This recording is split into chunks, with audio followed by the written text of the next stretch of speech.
Good evening everyone. So let's start with our today's video. Today our topic is chapter number 1 chemical reaction and equations. तो ये हमारा chemistry का सबसे पहला chapter है class 10 का. In this chapter we are going to learn about different type of reactions, how do they take place and what is the process. इस chapter में हम बहुत सारे रिएक्शंस के बारे में पढ़ेंगे. एक रिएक्शन क्या होती है इसके बारे में पढ़ेंगे. किस तरह से रिएक्शन को फॉर्म किया जाता है, किस तरह से एक रिएक्शन बनती है, उसके अंदर रिएक्टेंट प्रोडक्ट क्या होते हैं और कितने टाइप्स की रिएक्शन प्रेजेंट है. So let's start with our video. So our first topic is reaction. So what do you mean by reaction?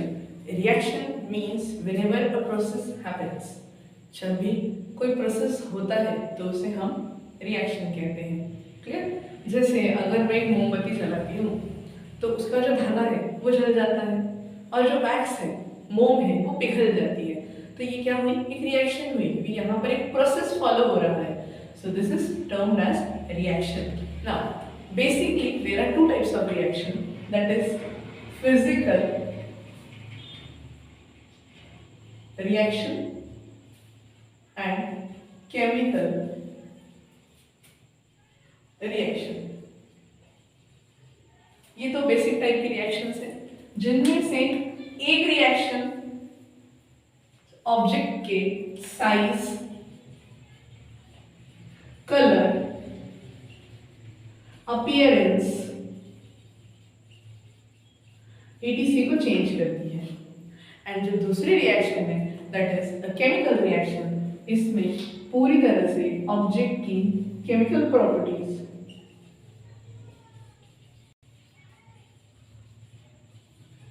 Change हो जाती है. इसी को हम कहते हैं केमिकल रिएक्शन. अब अगर हम शुरू करें फिजिकल रिएक्शन से तो basically there are few examples of physical reaction. जैसे अगर मैं आपको एक एग्जांपल देना चाहूँ, मैंने समझो आटा गूंदा. Okay, we prepare dough to make roti.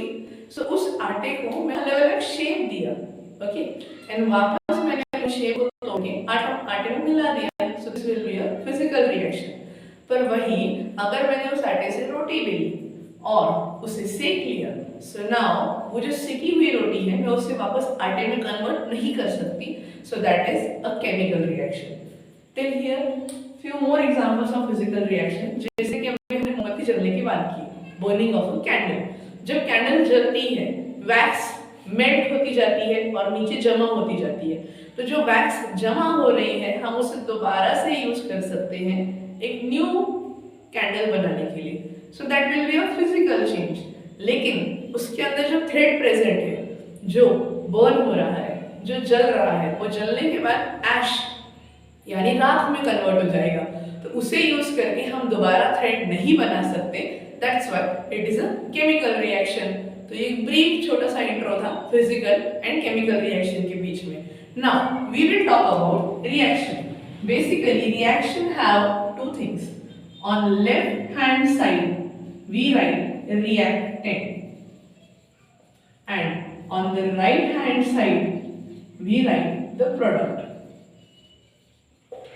Now what do you mean by reactant and product? Let's understand with an example. Then take the example of water. Correct? So to prepare water I will add 2 hydrogen with 2 oxygen. Correct? This is hydrogen, this is oxygen. So reactant वो होते हैं जिन्हें add करने के बाद या जिन्हें combine करने के बाद हमें कुछ नया मिले. जैसे जब मैं 2 हाइड्रोजन में 2 ऑक्सीजन ऐड करती हूँ तो मुझे मिलेगा 2H2O. ये किस तरह से हुआ, रिएक्शन को हमने किस तरह से बैलेंस किया, ये हम आगे सीखेंगे. उसके पहले हमें ये सीखना जरूरी है कि रिएक्टेंट और प्रोडक्ट क्या होता है. सो जिन कंपोनेंट्स को हम लेफ्ट हैंड साइड पे लिखते हैं, जिनको ऐड करके या ब्रेक करके हमें राइट हैंड साइड का कंपोनेंट मिलता है, तो लेफ्ट हैंड साइड वाले कंपोनेंट को हम कहेंगे रिएक्टेंट जो रिएक्ट कर रहा है, और राइट हैंड साइड वाले कंपोनेंट को हम कहेंगे प्रोडक्ट. जब रिएक्टेंट अपनी रिएक्शन पूरी कर लेता है उसके रिजल्ट में हमें जो चीज मिलती है, जो फाइनल प्रोडक्ट मिलता है, उसे हम कहते हैं product. Clear? now? Okay, so let's, I hope clear, it is clear to you all. We'll continue.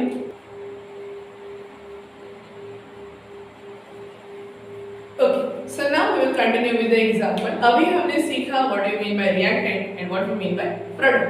तो अब इसी का एक हम एग्जाम्पल देखेंगे. आप सबने मैग्नीशियम के बारे में सुना होगा. Magnesium is a type of metal. Okay, so magnesium, it is denoted with Mg, capital M and small g. It is known as magnesium. Clear? Whenever we react to magnesium with oxygen, that is O2, we get a product that is 2MgO. Now, can you guess what will be the name? The name is magnesium oxide. Now here, this process is known as burning of magnesium ribbon.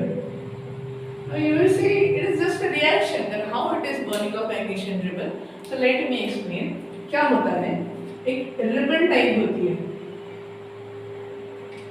And this ribbon is made up of magnesium.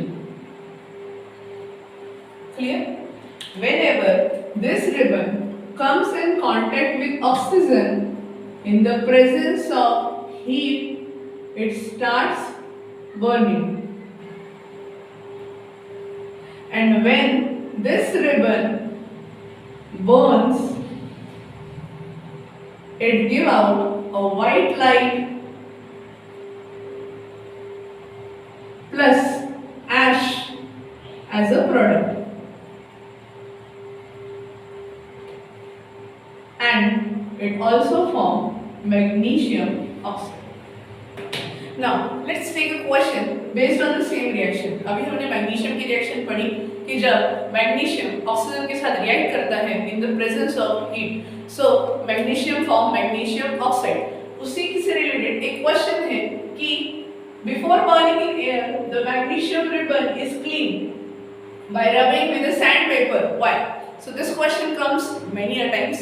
So question is कि जब भी हम magnesium ribbon को जलाते हैं उससे पहले आप सबने सैंड पेपर देखा होगा जो हम वॉल से पेंट वगैरह क्लियर करने के लिए जैसे रफ पेपर हम उसे यूज करते हैं, तो उससे पहले मैग्नीशियम रिबन को अच्छे से क्लीन किया जाता है. So the question is why it is done.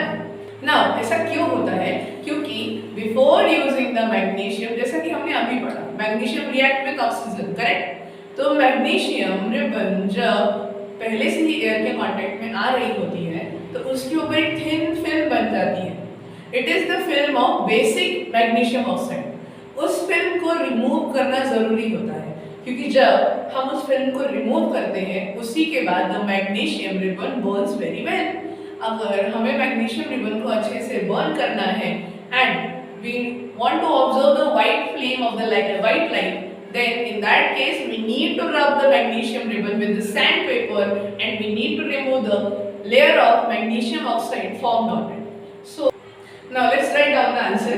So it is done to remove the protective layer of basic magnesium oxide from the surface of magnesium ribbon. जैसे कि मैंने आपको अभी बताया, हम सैंडपेपर से रब करते हैं ताकि मैग्नीशियम के ऊपर जो भी ऑक्सीजन की लेयर जमी हुई है हम उसे इजीली रिमूव कर सकें, so that the magnesium ribbon will burn properly and we will be able to observe the white light. अब अगर हम इस एक्सपेरिमेंट को पढ़ें तो इसमें तीन चीजें आती हैं. पहले what we have tested, what we have observed and what is the conclusion. So first we have tested that we have taken a magnesium ribbon, हमने एक magnesium ribbon Lee and we have burned it, correct? हमने उसे जलाया.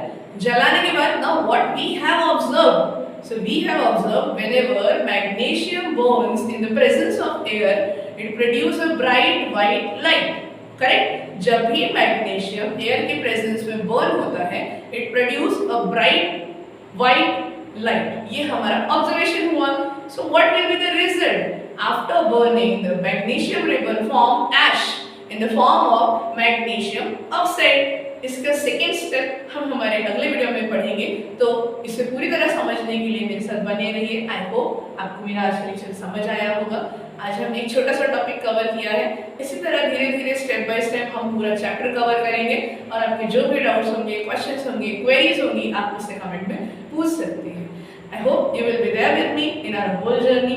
So please, if you have liked my video, kindly like it, subscribe it and share it